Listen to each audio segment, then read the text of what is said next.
Hi friends! Hello friends! Welcome to our RN Nurse Prepper channel. That's me, Lady Phoenix, and today we're going to get started with talking about living with autism or autism living. Now, let me tell you about my background. I have worked as a nurse, registered nurse, and I've worked in a children's developmental center with children that have autism, teenagers, and even some adults. I've also taken a lot of education on ABA, which is Applied Behavior Analysis for children, and I have experience firsthand with a couple of kids on the autistic spectrum, most specifically Asperger's, in our family, and we have been touched by autism. Luckily, it is a beautiful, it can be a beautiful world if you know what to expect and you know what to do about it. In the other videos, I don't really, in the other videos, I didn't really get into my background, but I thought I'd just start by telling you some of that background information for those of you that may wonder.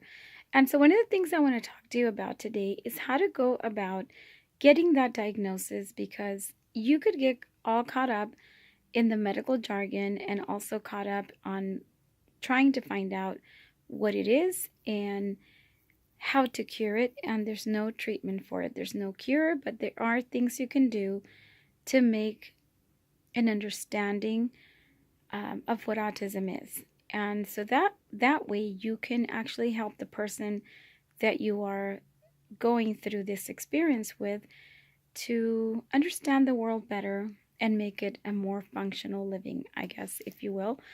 And so I can tell you from experience that one of the most difficult things is not knowing what to do or, where to go for answers. And so the first thing you want to do, of course, after you have recognized some of the symptoms or you know that something is wrong, is to definitely take your child or teenager, what have you.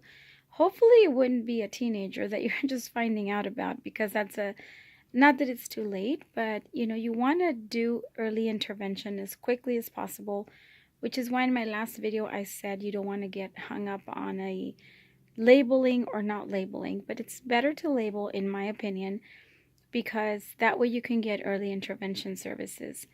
So once you get yourself past that denial stage, you want to be able to dive right into not feeling so much sorry for yourself or your family member that is experiencing this diagnosis, but more so in getting the diagnosis so that you can start early intervention.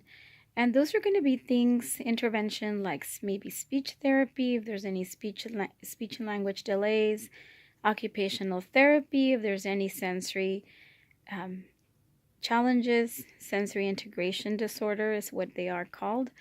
And those are things like some children may experience, for example, you may not hear the ambulance coming, but the child may hear it blocks and blocks away before you actually hear it yourself, and they'll say something like, "Ooh, ambulance is coming," and then you don't hear it until it's like right in front of you.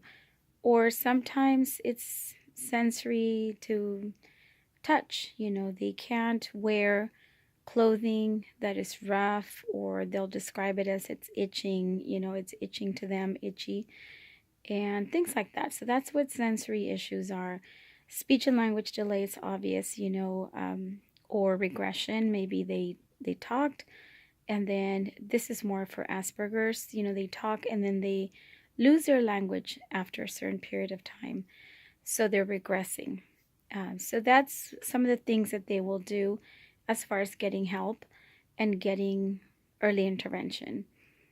You also want to make sure that you take them to Children's Developmental Center is the very best place, in my opinion, to take a child to be diagnosed, because that's where the specialists really are. And you always want to start also with a regular pediatrician checkup and so forth, and they're usually the ones that will refer you out to get a speech and language evaluation and that sort of thing. But they'll start the ball rolling.